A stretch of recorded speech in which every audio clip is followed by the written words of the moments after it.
इस दुनिया में माता पिता गुरु और दाऊ दयाल यशोदा के लाल यही हैं।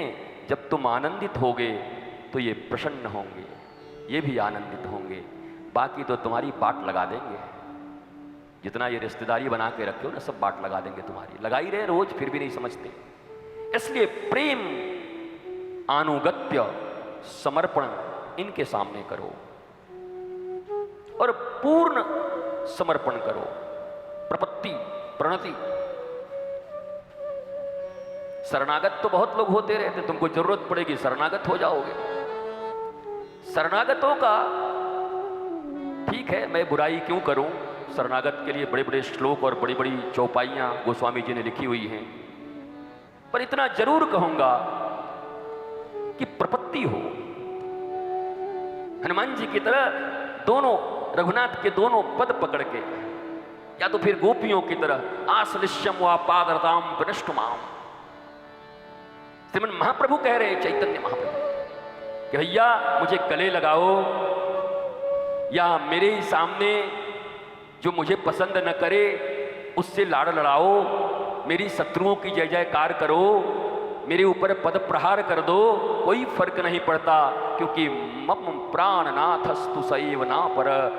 ये सब कुछ भी तुम कर लो, मेरे प्राणनाथ केवल और केवल तुम हो श्री कृष्ण, और कोई नहीं हो सकता। तो प्रपत्ति हो, अनकंडीशनल लव। कोई शर्त होती नहीं प्यार में, मगर प्यार तुमने शर्तों पर किया। आंखों में दिखे अंधेरा जरा, तो बुझाने लगे आरती का दिया। अब इसको लोग गाना कहते हैं, बोलता है ये गाना है। बताओ ये गाना है?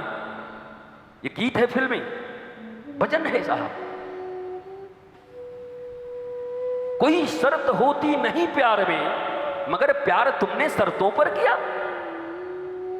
आंखों में अंधेरा छाए जरा, नौकरी न लगी बेटे की, बेटी का विवाह ठीक समय से न हो पाया, लॉटरी का टिकट न लग पाया, तो आरती का दिया बुझा दिया। आंखों में अंधेरे छाए जरा, तो बुझाने लगे आरती का दिया।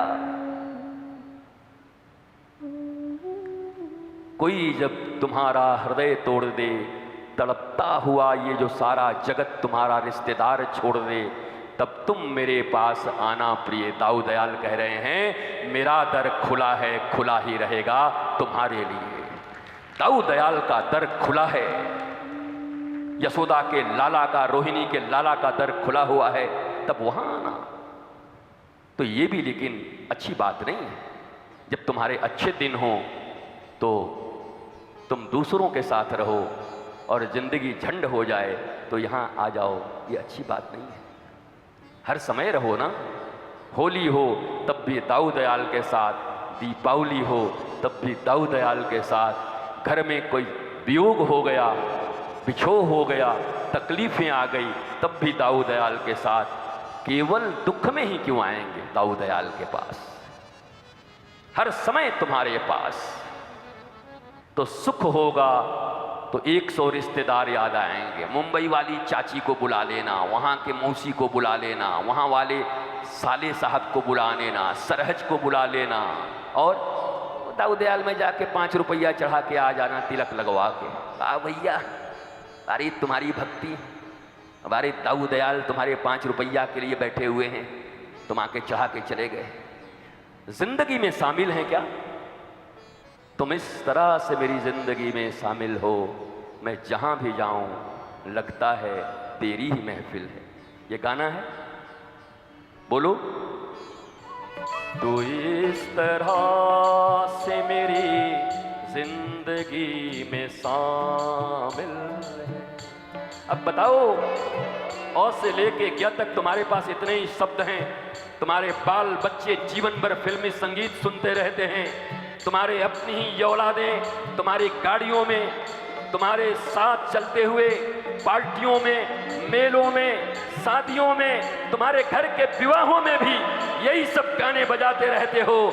तो उनकी दृष्टि बदल दो ना, कि उस गाने को सुनते सुनते भी वो विवाह में हो, पार्टी में हो, कहीं होटल में भी हो, और ये गाना बज जाए तो उनको दाऊ दयाल की याद आ जाए कि मैं दाऊ दयाल की महफिल में हूं। सृष्टि नहीं, दृष्टि बदलनी होगी। फिल्मी गाने नहीं मिटेंगे भारतवर्ष से और बढ़ेंगे भी, पर हमारे बच्चों की दृष्टि अगर बदल गई, उनके भाव बदल गए, तो वो जहां रहेंगे वहीं पर राधा, वहीं पर कृष्ण, वहीं ताऊ दयाल और रेवती मैया को याद करते रहेंगे। ये भावना, ये दृष्टि ही भारत को देने की जरूरत है। और नहीं तो अपनी छोटी प्रतिष्ठा में मर जाओगे, बर्बाद हो जाओगे। मैंने कह दिया संख्या बहुत कम है, इतराओ मत। ये इतराना ज्यादा दिन चलेगा नहीं तुम्हारा। आपस में ये लड़ाइयाँ 4 जगह बैठ के, 5,000 लोग बैठ के, 10,000 लोग बैठ के और आपसी मीमांसा करते रहोगे, कौन छोटा कौन बड़ा, कौन विद्वान कौन ज्ञानी। एक ज्ञान काम नहीं आएगा। सोमनाथ के मंदिर की तरह धराशायी कर दिए जाओगे। 2 मिनट में हस्ती मिटा दी जाएगी। ये ज्ञान गुण और ये जितने तुम्हारे आपस की विचारधाराएं मतभेद हैं, इनको मिटाओ और अपने बच्चों को ऐसा कवच, ऐसा कुंडल दो कि वो कुसंग के बीच में भी जाकर के सत्संग की याद करते रहें, श्री रंग की याद करते रहें, ताऊ दयाल की याद में रहें। ये दृष्टि भारतवर्ष को अपनानी होगी और ये दृष्टि भारतवर्ष के संतों को भी अपनानी होगी। इसलिए होगी क्योंकि रहना इन्हीं के बीच में है, बच्चों के बीच में। और ये बच्चों का दोष नहीं है। 1858 के बाद लॉर्ड मैकाले की शिक्षा व्यवस्था ने हमारे रक्त में प्रवेश पा लिया है। ये तो हमारे नन्हे मुन्ने लाल हैं, ये तो यशोदा के लाल के प्यारे बच्चे हैं। दोष इनका नहीं। अगर इतने वर्षों में बुराइयां अंदर घुसी हैं तो ताऊ दयाल की कृपा से बलराम जी का बल लेकर अगर भारत के संत निकल पड़े भारत के गांवों में, तो ये सारे फिल्मी गाने एक दिन भजन बन जाएंगे और सारे लोग ताऊ दयाल और यशोदा के लाल को याद करने लगेंगे। बाइफर्केशन नहीं चलेगा। नहीं तो क्या होगा? सिद्धांत वही है। हमारे साहब सुबह 1.5 घंटे तक पूजा करते हैं। अच्छा, बड़ी अच्छी बात। उसके बाद ऑफिस में महाराज जी घूस बहुत लेते हैं, तो 1.5 घंटे तक प्रहलाद हैं और 22.5 घंटे तक हिरण्यकश्यपु हैं। भगवान का भी हिसाब किताब पक्का है। 1.5 घंटे का भी हिसाब मिलेगा और 22.5 घंटे का भी मिलेगा। हिरण्यकश्यपु का भी हिसाब मिलेगा।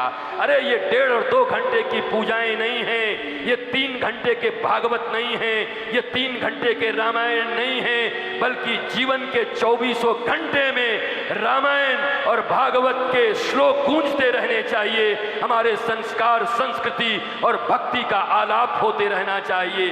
धर्म को नहीं अपनाना है, धर्म नहीं करना है, तुम्हारे हर कर्म को धर्म युक्त बना देना है।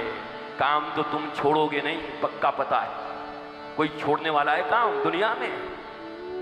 वो मिर्ची में जो ईंट को ये मिला रहे हैं वो छोड़ देंगे? धनिया में जो घोड़े की लीद मिला रहे हैं वो छोड़ देंगे? नकली दवाइयां जो बना रहे हैं वो छोड़ देंगे? बोलो, ये छोड़ने वाले हैं? ये छोड़ेंगे नकली सामान बनाने वाले? ये कुछ नहीं छोड़ेंगे। तुम्हारे धंधे तो नहीं छूटेंगे, बस तुम 10 मिनट मंदिर में आकर के अपने आप को धार्मिक जरूर घोषित कर दोगे।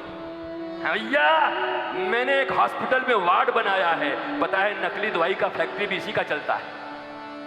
नकली दवाई का फैक्ट्री भी डाला हुआ है, हॉस्पिटल में वार्ड भी बनवा रहे हैं। नहीं चलेगा।